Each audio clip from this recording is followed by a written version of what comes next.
श्री ऋषभदेव भगवान की, आचार्य श्रीमान तुंग जी महाराज की। धरतामर प्रणत मौलिमणि प्रभाणा मोद्योतकं दलित पाप तमो विताना सम्यक् प्रणम्य जिनपादयुगं युगादा स्वालम्बनं भवजल पततां जनानां संस्तुतः सकलवाङ्मयतत्त्वबोधा दोद्भूतबुद्धिपटुभिः सुरलोकनाथे स्तोत्रे जगत्कृतय चित्तहरैरुदारे सोषे किलाहमपि तं प्रथमं जिनेन्द्रा बुद्ध्या विनापि विबुधार्चितपादपीठ मते विगतप्रपोहं बालं विहाय जलसंस्थितमिन्दुबिम्ब सागृहीतुं रक्तुं गुणान् गुणसमुद्रशशाङ्ककान्तान् मोऽपि बुद्ध्या कल्पान्तकालपवनं रत्नप्रचक्रम् ओवातरितुमलमम्बुनिधिं भुजाभ्यां सोऽहं तथापि तव भक्तिवशान्मुनीश कर्तुं समं विगतशक्तिरपि प्रवृत्ता प्रीत्यात्मवीर्यमविचार्य मृगो मृगेन्द्रं नाभेति किं निजशिशो परिपालनार्थं अल्पश्रुतं श्रुतवतां परिहासधाम त्वद्भक्तिरेव मुखरीकुरुते बलान्मां यत्कोकिल मधुरं विरोति तच्चाम्रचारुकलिकानि करैकहेतु त्वत्संस्तवेन भवसन्ततिसन्निबद्धं पापं क्षणाक्षयमुपैति शरीरभाजाम् आक्रान्तलोकमलिनीलमशेषमाशु सूर्यांशु भिन्नविविशार्वरवन्ध महतीति नाथ तव संस्तवनं मयेद मारभ्यते तनुधियापि तव प्रभावात् चेतो हरिष्यति सदा नलिनीदलेषु मुक्ताफलद्युतिमुपैति ननोदबिन्दु आस्तां तव स्तवनमस्तसमस्तदोषं त्वत्सङ्कथापि जगतां दुरितानि हन्ति दूरे सहस्रकिरणे कुरुते प्रभैव पद्माकरेषु जलजानि विकासभाजि नात्यद्भुतं भुवनभूषणभूतनाथ भूतैर्गुणैर्भुवि भवन्तमभीष्टुवन्तः तुल्या भवन्ति भवतो ननु तेन किं वा भूत्याश्रितं येह नात्मसमं करोति दृष्ट्वा भवन्तमनिमेषविलोकनीयं नान्यत्र दोषमुपयाति जनस्य चक्षुः पीत्वा पयशशिखरद्युतिदुग्धसिन्धो क्षारं जलं जलनिधेरसितुं क इच्छेत् येषान्तरागरुचिभिः परमाणुभिस्त्वं निर्मापितस्य भुवनैकललामभूत तावन्त एव खलु ते पिणवः पृथिव्यां यत्ते समानमपरं न हि रूपमस्ति वक्त्रं क्व ते सुरनरोरगनेत्रहारी निःशेषसृजितजगत्कृतयोप बिम्बं कलङ्कमलिनं क्व निशाकरस्य यद्वासरे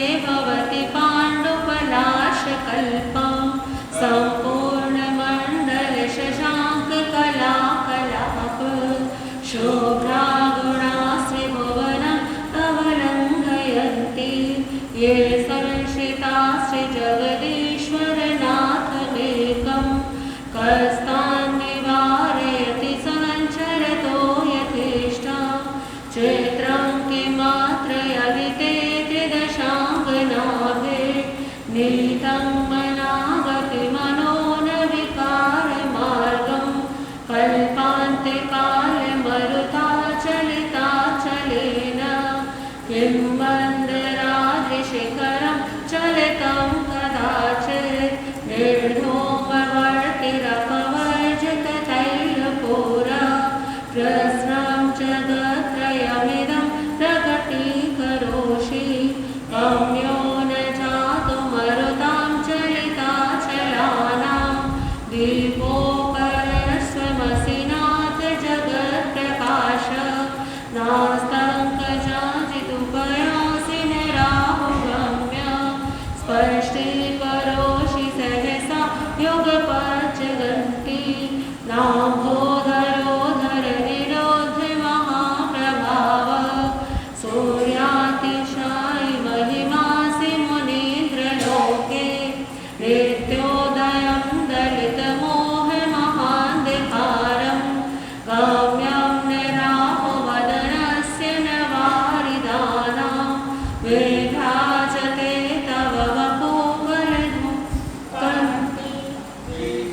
तया जगदपूर्वशशाङ्कबिम्बं किं शर्वरेषु शशिनानि विवस्वता वा योष्मन्मुखेन्दुदलितेषु तमस्सु नाथ निष्पन्नशालिवनिशालिनि जीवलोके पार्यं कियज्जलधरैर्जलभारिनम्रै ज्ञानव्यथा त्वयि विभाति कृतावकाशं नैवं तथा हरिहरादिषु नायकेषु तेजस्फुरन्मणिषु याति यथा महत्त्वं नैवं तु काच शकलकिरणाकुलेऽपि मन्ये वरं हरिहरादयेव दृष्टा द्रष्टेषु येषु हृदयं त्वयि तोषमेति किं वीक्षितेन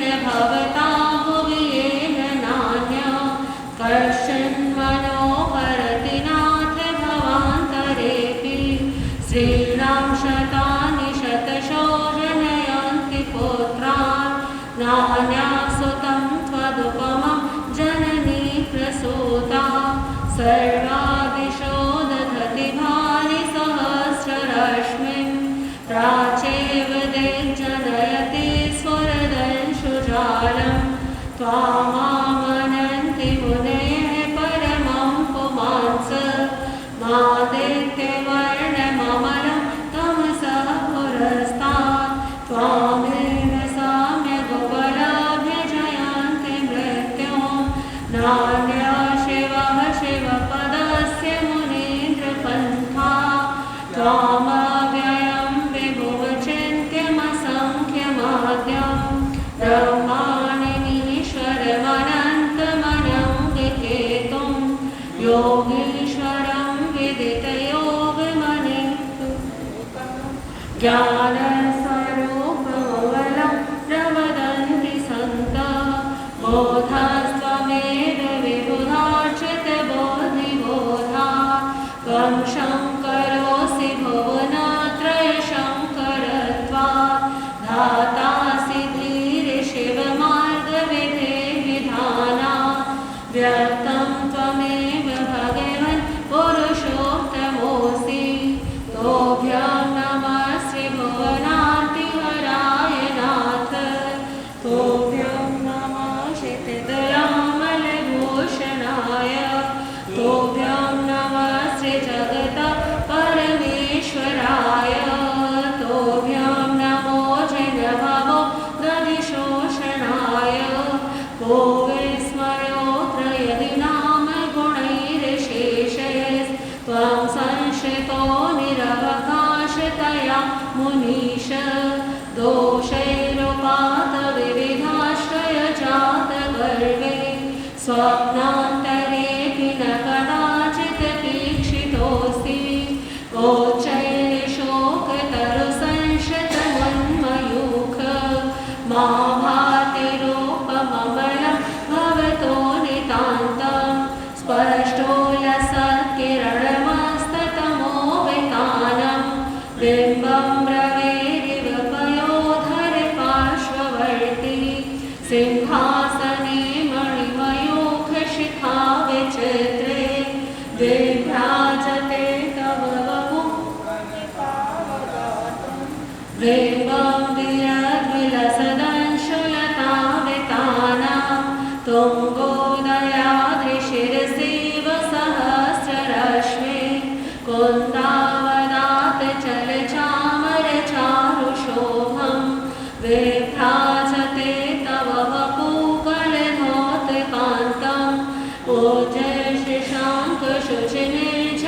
ऊर्जशशाङ्कशुचिनिर्झरवारिधार मोचैस्तटं सुरगिरेरिविशातिकौम्भं छत्रत्रयं तव विभाति शशाङ्ककान्त मोचे स्थितं स्थगिनभानुकरप्रतापं मोक्ताफलप्रकरजालविवृद्धशोभं प्रख्यापय त्रिजगतः परमेश्वरत्वं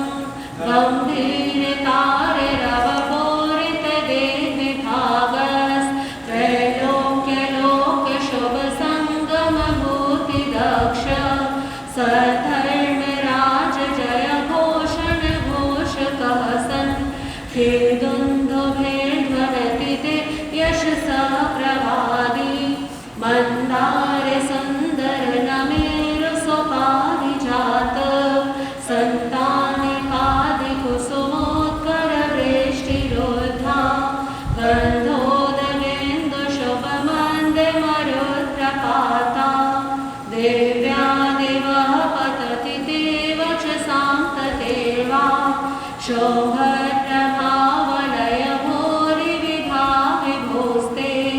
लोकत्रयद्युतिमतां द्युतिमाक्षिपन्ति रोगदिवाकरनिरन्तरभूरिसङ्ख्या विद्याजयत्यपि निशामपि सौम्या स्वर्गापवर्गगममार्गविमार्गणेष्ट सधर्मतत्त्वकथनैकपटु श्रीलोक्या दिव्यध्वनिर्भवति ते विशदार्थसर्व भाषा स्वभावपरिणामगुणै प्रयोज्य ओ निद्रहेम नवपङ्कजपुञ्जकान्ति पर्युल्लसन्नखमयोखशिखा विरामो पादौ पदानि तव यत्र जिनेन्द्रदत्ता पद्मानि तत्र विबुधा परिकल्पयन्ति इत्थं यथा तव विभूतिर्भोजिनेन्द्र धर्मोपदेशनविधो न तथा परस्य यात्र प्रभादिनकृतः प्रहृतान्धकारा तादृक्कुतो ग्रहगणस्य विकाशिनोऽपि शोधन्मदा विलविलोलकपोलमूल मत्तभ्रमरनादविरद्धकोपम् ऐरावतामभिममुद्यतमापतन्तम् भवति नो भवदाश्रितानां भिन्नेव कुम्भगलदोज्ज्वलशोणिताप्त मोक्ताफलप्रकरभो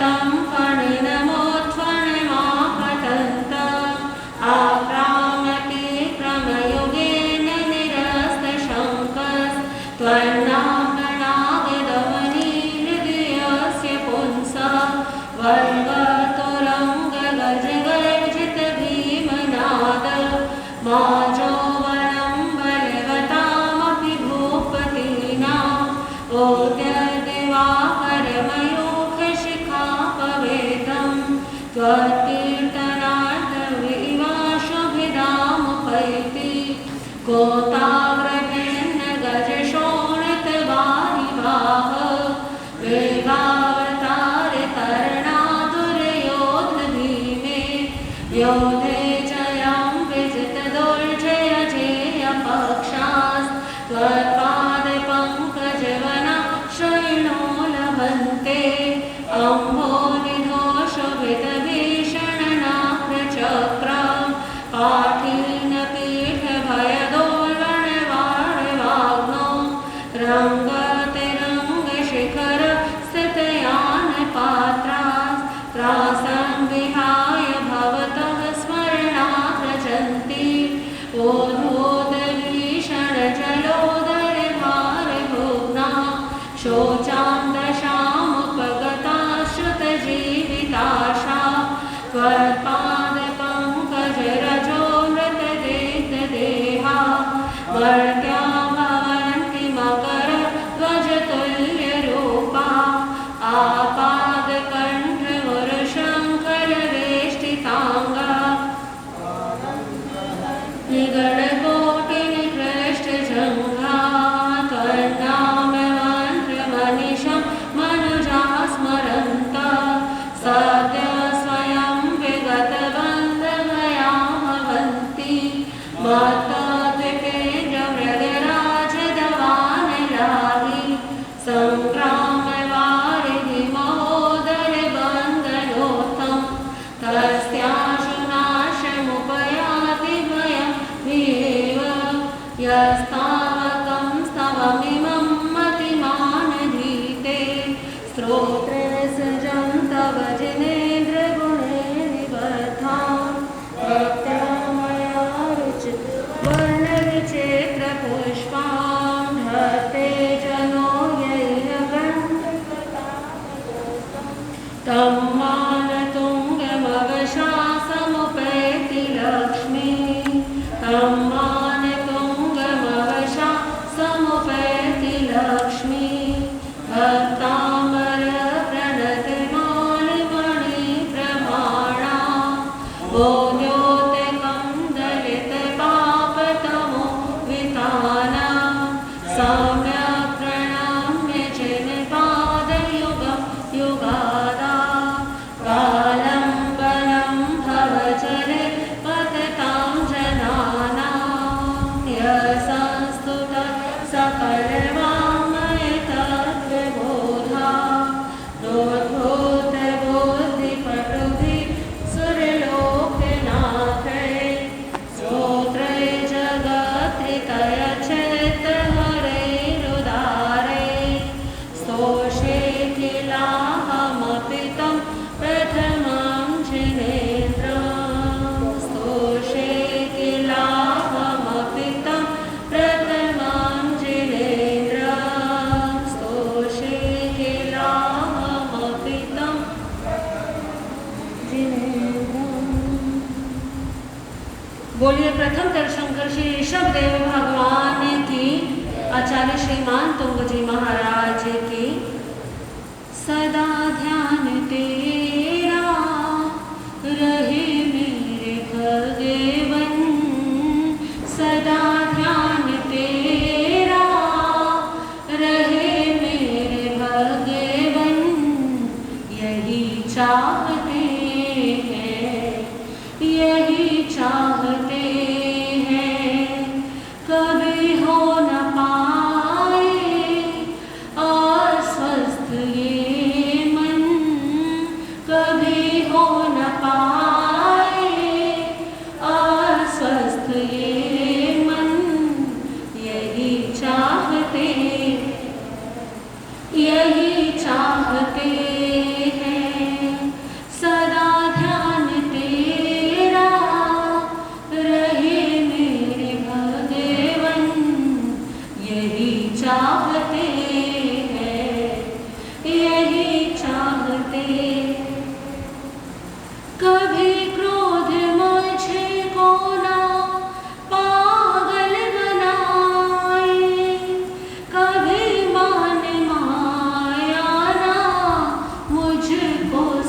सताए।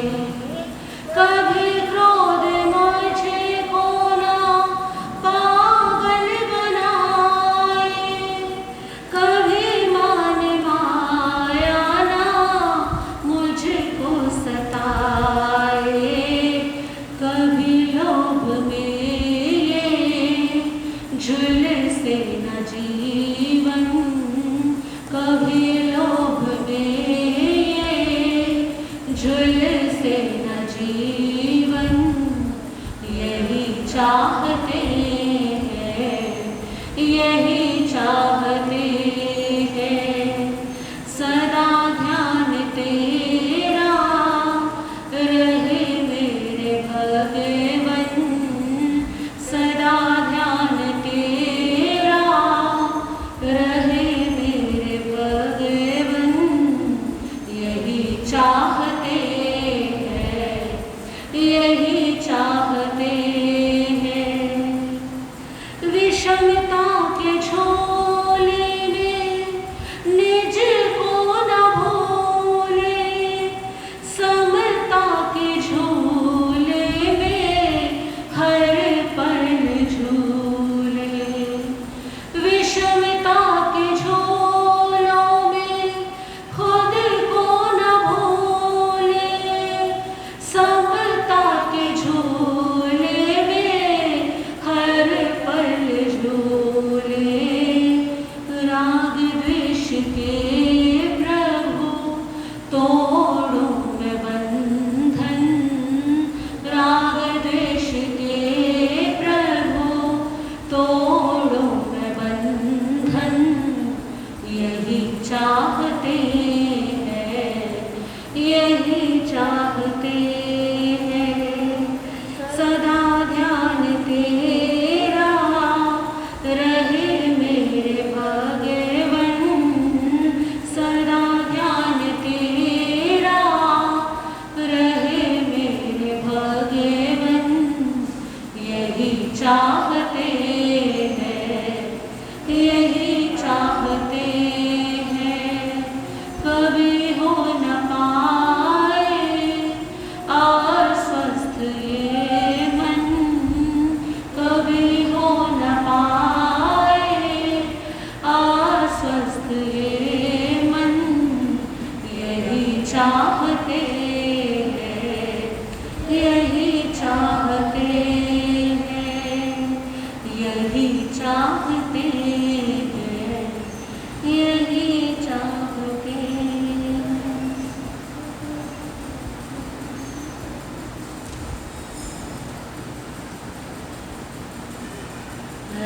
हन्तो भगवान् इंद्रमहिता, सेधाश सेधिस्थिता। आचार्य जिन शासनो नति करा, पूजाओ पाध्यायिका। श्री सिद्धार्थ सुपाठिका मुनिवरा, रत्नत्रया राधिका। पाञ्चैते परमेष्ठिनं प्रतिदिनं, कुर्वन्तु नो मङ्गलं, कुर्वन्तु नो मङ्गलम्। मैं देख सकूं तुमको, मुझे ऐसी नजर दे दो। मैं देख सकूं तुमको, मुझे ऐसी नजर दे दो। आवाज में मेरी तुम प्रभु अपना स्वर दे दो। आवाज में मेरी तुम प्रभु अपना स्वर दे दो। सर्वप्रथम अहिंसा एवं करुणा के अवतार शासनेश प्रभु महावीर के पावन चरणों में कोटि शरण। परम श्रद्धेया परम वंदनीय रोमदास गुराणी उत्तर भारत सिंह जी को प्रवर्तु महासाध्य श्री पवन कुमारी जी महाराज कोटि शरण। पाठ पर विराजमान परम पूज्य उपाध्याय भगवंत एवं पूज्य मुनिराज को कोटि शरण। उपस्थित धर्मानुरागी मुख्यमंत्री, आपके समक्ष चर्चा चली हुई है ज्ञानावरणीय कर्म के विषय। ये कर्म जो उत्तरदायी है किसी भी जीव के ज्ञान के लिए, किसका ज्ञान कितना होगा, किसकी बुद्धि कितनी होगी, किसकी समझ कितनी होगी, ये कर्म निर्धारित करता है। ज्ञानावरणीय कर्म के स्वरूप को कल हमने जाना कि ज्ञानावरणीय कर्म का स्वरूप क्या है। जैसे प्रकाश के आगे क्या आ गया, आवरण। तो हमारे जो केवल्य का प्रकाश है, जो केवल ज्ञान का आलोक है, उसके आगे ये जो आवरण है ज्ञानावरणीय कर्म का, इसके कारण ही अभी हमें क्या प्राप्त नहीं है, ज्ञान प्राप्त नहीं। और अभी तो केवल ज्ञान तो बहुत दूर की बात है, अभी तो ठीक से मति और शुद्ध भी हमारा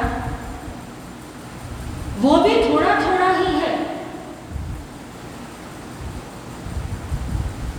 तो ज्ञानावरणीय कर्म का स्वरूप हमने समझा, लेकिन अब आज ये जानेंगे कि ये ज्ञानावरणीय कर्म जो है ये किसी जीव को बांधता कैसे, यानी किसी जीव को ज्ञानावरणीय कर्म का बंध होता कैसे।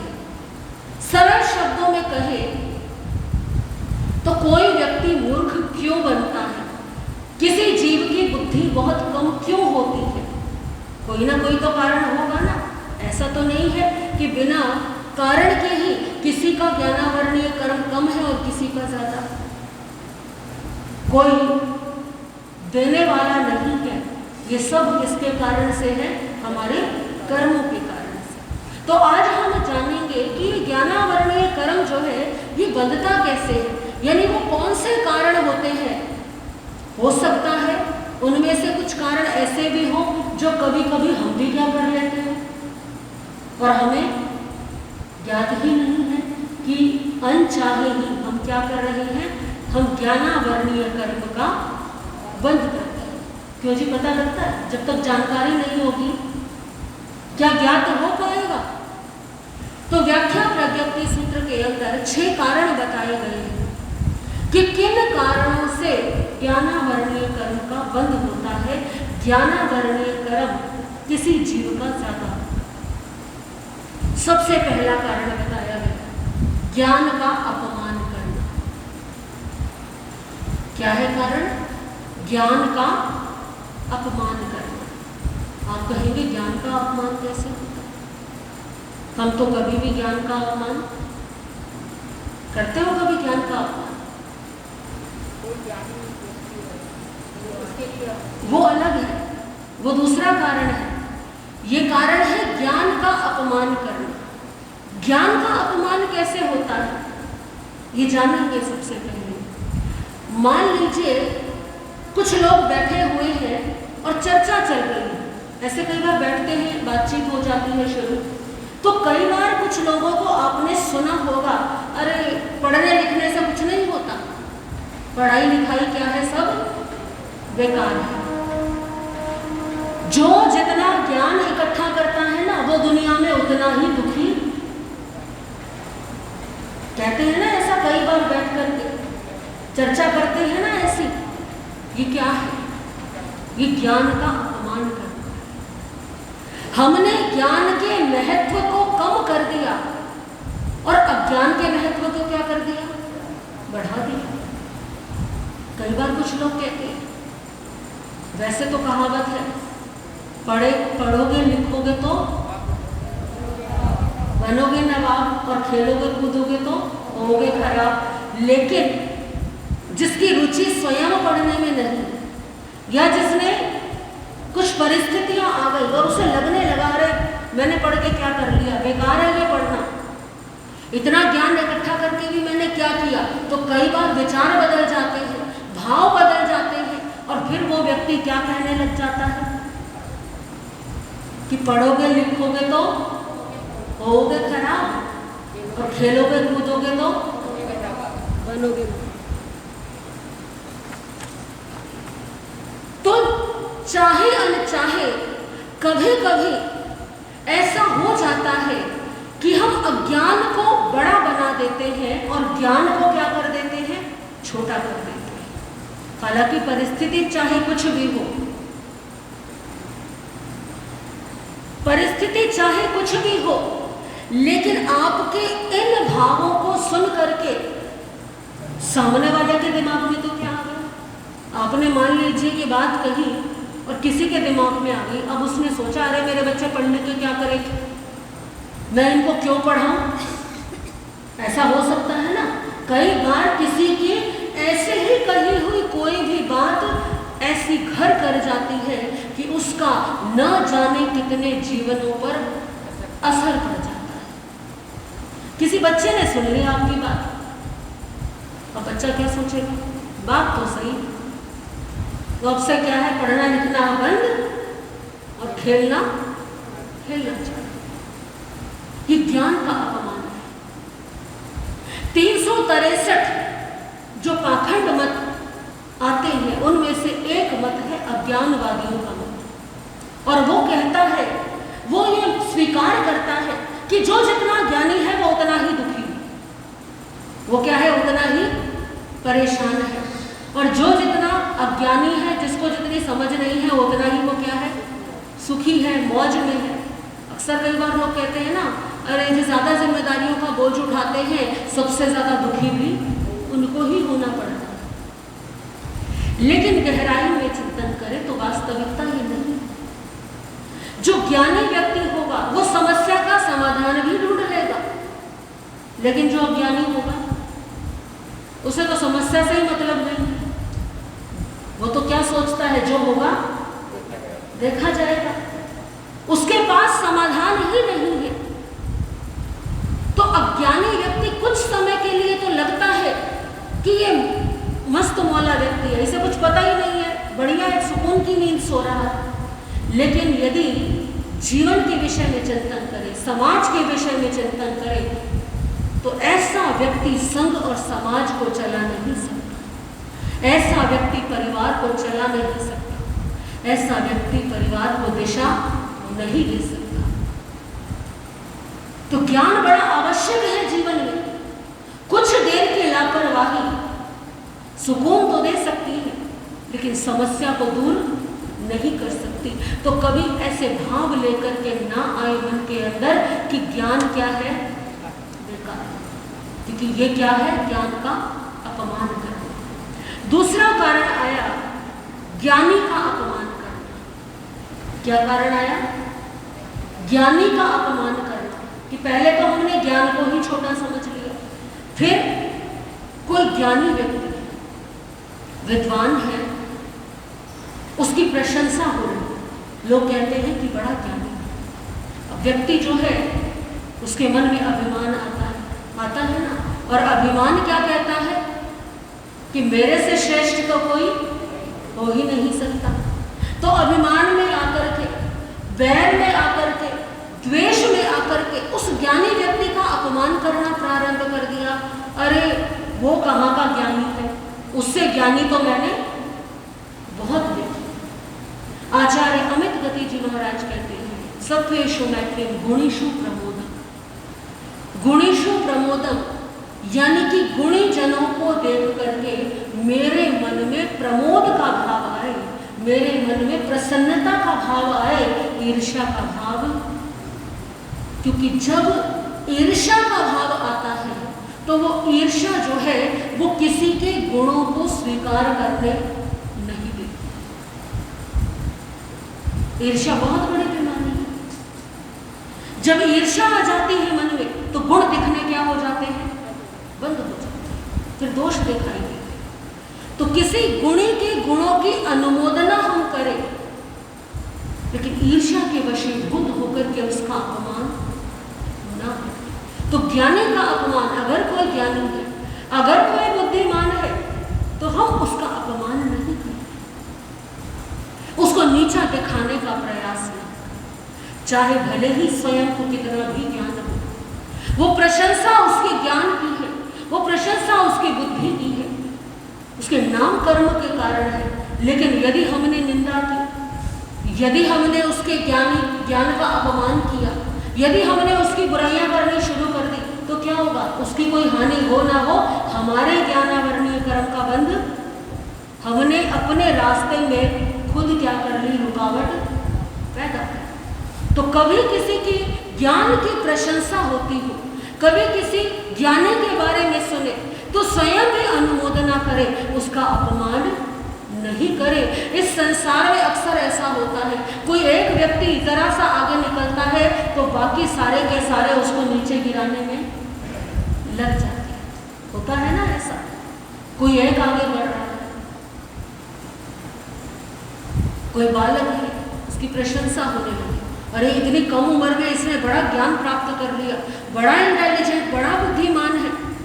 पड़ोसी के मन में ईर्ष्या है, पड़ोसी कहता अरे नकल मार के पास होता होगा, ऐसा हो ही नहीं सकता, हम तो इसे पढ़ते हुए देखते ही नहीं, न ट्यूशन पढ़ता है, न कहीं जाता आता है, मैं नहीं मानता कि ये इतने अच्छे नंबर ला सकता है, जरूर ये क्या करता होगा? नकल करता है।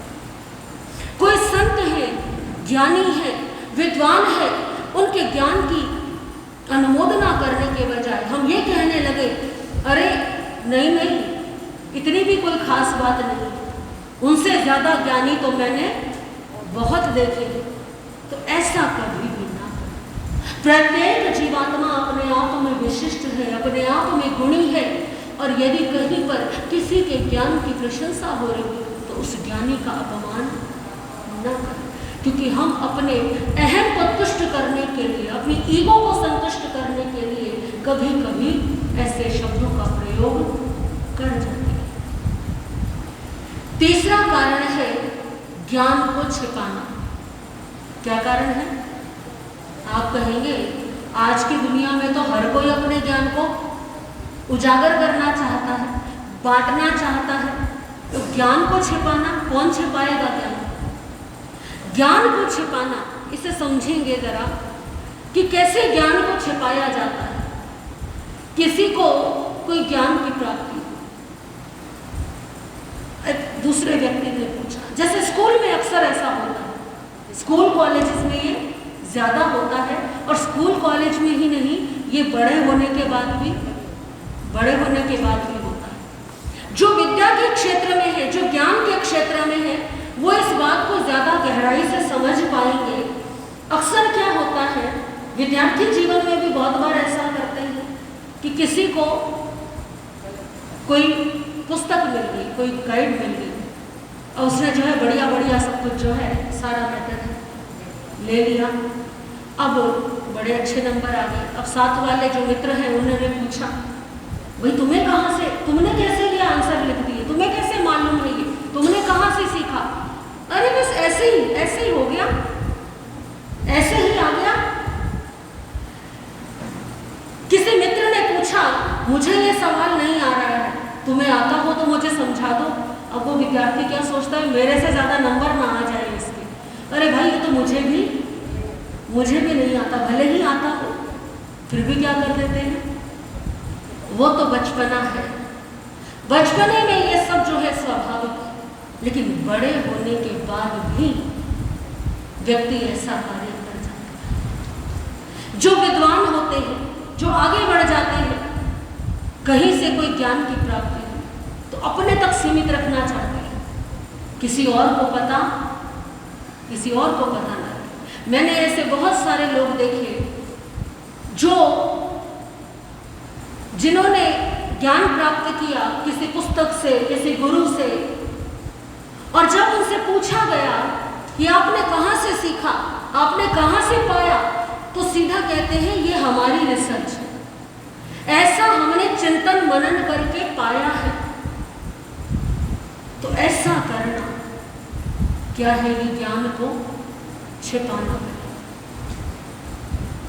तो ज्ञान को छिपाना नहीं, ये हमारी भूल होती है।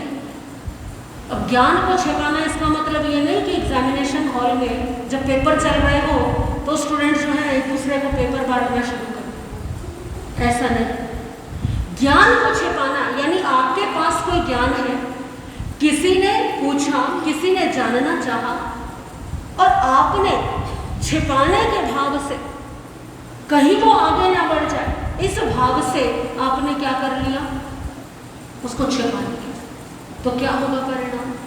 आपके ज्ञानावरणीय कर्म का बंद होगा।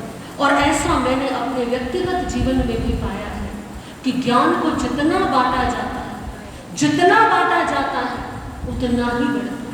क्योंकि एक बात याद रखिएगा कि जिसकी जितनी पात्रता होती है उसे उतना ही मिलता है। एक समय था जब मैंने अपने बहुत नोट्स जो है बांटे, बहुत सारे लोग मुझे कहते थे महाराष्ट्री जी आप क्यों दे देते हैं? तो मैं बोलती थी मुझे भी कहीं से मिला है, मैंने भी किसी से पाया है और मैंने आगे दे दिया। नहीं महाराष्ट्री जी ये ठीक नहीं है, अरे कुछ ठीक नहीं, सब ठीक है। ज्ञान बांटने से, और मैंने ये पाया अपने व्यक्तिगत जीवन में कि जितना मैंने अपने नोट्स बांटे, जितने अपने नोट्स मैंने शेयर किए, मेरे पास ज्ञान प्राप्ति के अवसर उतने ही आते चले, क्योंकि ज्ञान बांटने से ज्ञानावरणीय कर्म की निर्जरा होती है। और ज्ञान को छिपाने से ये मत सोचिएगा कभी कि मैंने अगर किसी को दे दिया, बता दिया तो वो मुझसे आगे निकल जाएगा। हर व्यक्ति को उतना ही मिलना है जितना वो अपने कर्मों में लिखवा करके आए, उसको मिलना है, कहीं ना कहीं से प्राप्त हो ही जाएगा अगर उसे ज्ञान मिलना है। आप इनकार करेंगे तो आपके ज्ञानावरणीय कर्म का बंद। तो क्या है तीसरा कारण? सबसे पहला कारण क्या था? ज्ञान का अपमान करना। दूसरा कारण क्या था? ज्ञानी का अपमान करना। और तीसरा कारण क्या है? बिल्कुल सही। ये तीन कारण आपको याद होगा, कल सुन लो आपसे, कल प्रवचन में सबसे पहले ये कारण ही मैं सुनूंगी आपसे। तो ज्ञान प्राप्ति में बाधक ये जो कारण है, हमारा प्रयास क्या होना चाहिए कि इनसे हम बच कर के रहें। हमारे द्वारा ज्ञान का अपमान ना हो, हमारे द्वारा ज्ञानी का अपमान ना हो, और हम ज्ञान को छिपाए नहीं, हो सके जितना बांटने का प्रयास करें। तो ये तीन कारण थे जिनके बारे में आज आपने जाना। बाकी के तीन अन्य जो कारण हैं वो आपके सामने जैसे समय होगा वैसे आएंगे, इन्हीं शब्दों के साथ।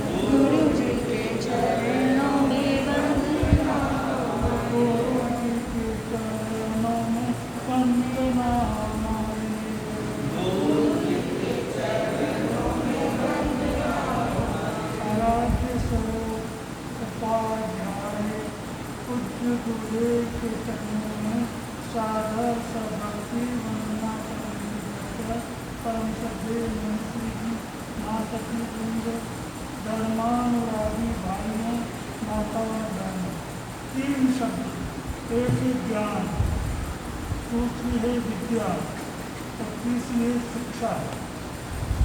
ज्ञान, विद्या और शिक्षा, तीनों में बहुत अंतर है। ज्ञान की बात अलग है, और तो ज्ञान देता है वो ज्ञानी कहलाएगा, और जो विद्या दान करेगा वो विद्वान कहलाएगा, और जो शिक्षा देता है वो शिक्षक कहलाएगा। शिक्षक होना अलग बात है, विद्वान होना अलग बात है, और ज्ञानी होने का और भी अलग बात है। ज्ञानी होना बहुत मुश्किल है, विद्वान हो सकते हैं, ज्ञानी होना बहुत मुश्किल है, और विद्वान होना और भी मुश्किल है, लेकिन शिक्षक होना बहुत सरल है। आज देखो, आप भारत में विद्वानों की कमी नहीं है।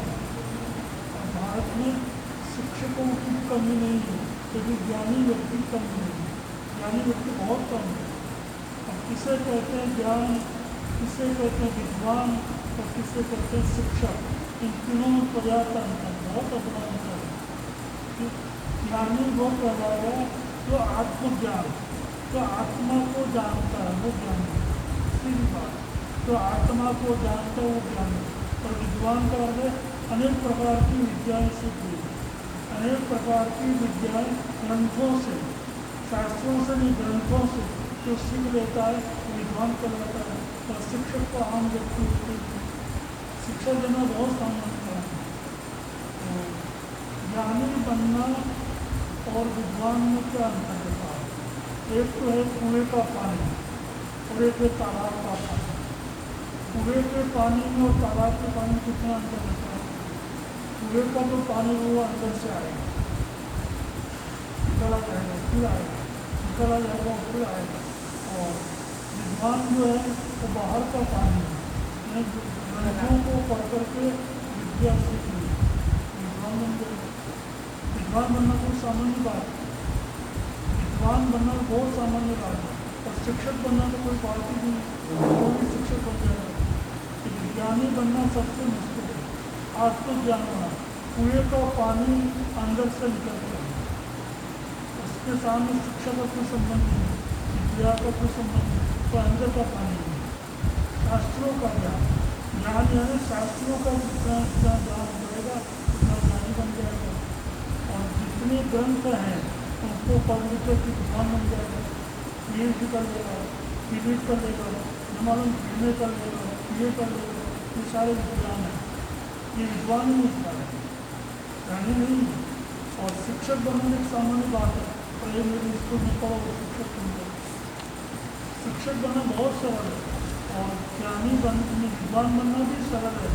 ज्ञानी बनना आत्मज्ञान से प्रकट होना, आत्मा का ज्ञान, आत्मा से जो प्रकट हो रहा है वो बनेगा ज्ञानी।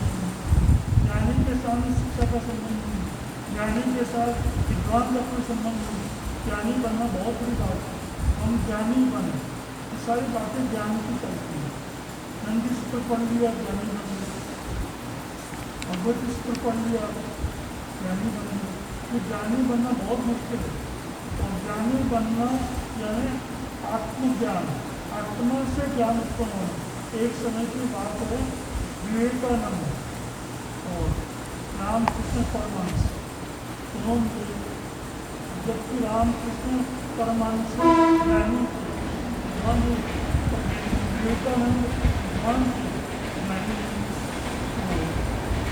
रामकृष्ण परमहंस बोले कि अमुक भाषा का मुझे ज्ञान होगा, तो नहीं, भाषा का ज्ञान का संबंध नहीं, भाषा के साथ ज्ञान का कोई संबंध नहीं, ज्ञान का आत्मा से विद्वान जो शिक्षा देगा, अनेक भाषाएँ पढ़ेगा विद्वान।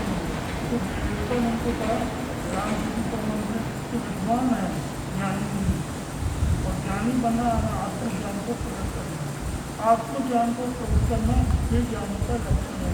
और आत्मज्ञान से प्रकट होगा तो सहज नम्रता है, सहज विनम्रता है, अभिमान आ नहीं सकता है। ज्ञानी कभी अभिमानी बनेगा नहीं, ज्ञानी अभिमानी बनेगा भी नहीं। और विद्वान ज्ञानी, विद्वान जो है वो ज्ञानी नहीं है, तो विद्वान विद्वान है, अभिमानी नहीं बन सकता। शिक्षक बनना और भी सरल है, करने का भाव है कि हम विद्वान बने नहीं, ज्ञानी बने, बहुत जरूरी। हम ज्ञानी बने, ज्ञानी बनेंगे तो आत्मज्ञान प्रकट होगा, तो आत्मज्ञान प्रकट होगा हर बात की जानकारी मिलेगी, उसमें भाषा का कोई संबंध नहीं, ये नहीं ये तो जरूरी नहीं। यानी ज्ञानी बने, और ज्ञानी बनना तो शास्त्रों का अध्ययन करो, शास्त्रों का अध्ययन करो, न कि ये बने एम ए बने, एम ए बने ना, मैं नहीं बना, एम ए बना, एम ए यानी एम ए बी ए और बी चले आएगा क्या, ए चले आएगा, बी ए पास है, पहले ए बोलेगा बी बोलेगा, ए बोलेगा फिर बी बोलेगा, तो एम ए पास ही है, मैं नहीं एम ए। लेकिन मेन बनना मनुष्य बनना है। और मनुष्य बनना बहुत कठिन है। मानुष सप्तम दुर्लभम, मनुष्यत्व बनना बहुत दुर्लभ है, लेकिन मनुष्य बनना सरल है। मनुष्य बनना एक अलग बात है और मनुष्यत्व बनना एक अलग बात है। तो मनुष्य बनाओ नहीं, लेकिन मनुष्यत्व बनना यानी मानवता आना बहुत कठिन है। ज्ञानी बने विद्वान न बने, शिक्षक नहीं बने। ज्ञानी कितने बनेंगे उतने कर्मों की मुद्रा होगी, कर्मों की मुद्रा होगी ज्ञान के द्वारा, विद्वान के द्वारा कर्मों की मुद्रा। ज्ञानी बनेंगे कर्मों की मुद्रा करेंगे, और जितने जितने हम कर्मों की मुद्रा करेंगे उतने उतने हम ज्ञानी बनेंगे। ये शब्दों के साथ महावीर की वाणी से, महावीर की वाणी से जिसको प्यार हो गया, संसार सागर से वही पार हो गया, संसार सागर से वही पार हो गया। आने वाले शुक्रवार को चिंतामणि श्री पार्श्वनाथ भगवान और माँ पद्मावती की आराधना की जाएगी। रविवार को चिंतामणि श्री पार्श्वनाथ भगवान की कथा का द्वितीय भाग आप श्रवण करेंगे, और इसके साथ ही श्रमण संकेत द्वितीय पट्टधर आचार्य सम्राट पूज्य श्री आनंद जी महाराज का जन्म जयंती महोत्सव भी मनाएंगे, उनका गुणगान करेंगे। बच्चों के लिए ड्राइंग कंपटीशन जो है वो रखा गया है। आप सभी अपने अपने बच्चों को अधिक से अधिक संख्या में सूचित करें और 4 तारीख को यहाँ इस प्रांगण में बच्चों को लेकर के आए। बच्चे अपने साथ में जो अपना ड्राइंग का या कलर का मटेरियल है वो अपने साथ लेकर के आए, बोर्ड साथ लेकर के आए, शीट साथ लेकर के आए, कलर पेंसिल्स जिस भी सामग्री का उन्हें प्रयोग करना है वो भी अपने साथ लेकर के आए। तो इन सभी कार्यक्रमों के साथ जो है चतुर्मास की आप आराधना करते रहें। सभी प्रेम और श्रद्धा के भावों से जयकारे लगाएंगे। बोलिए शासन पते शमन भगवान महावीर स्वामी की, आचार्य भगवंतों की, वर्तमान आचार्य सम्राट पूज्य डॉक्टर शिष्य मुनि जी महाराज की, उपाध्याय प्रवर पूज्य श्री पुष्कर मुनि जी महाराज की, उपाध्याय प्रवर पूज्य श्री रमेश मुनि जी महाराज की, उत्तर भारत सिंह नेव प्रवृत्ति महासाध्वी श्री पवन कुमारी जी महाराज की, संसार के सभी साधु संतों की, जैन धर्म की, आज के आनंद की, गुरुओं को वंदन नमस्कार।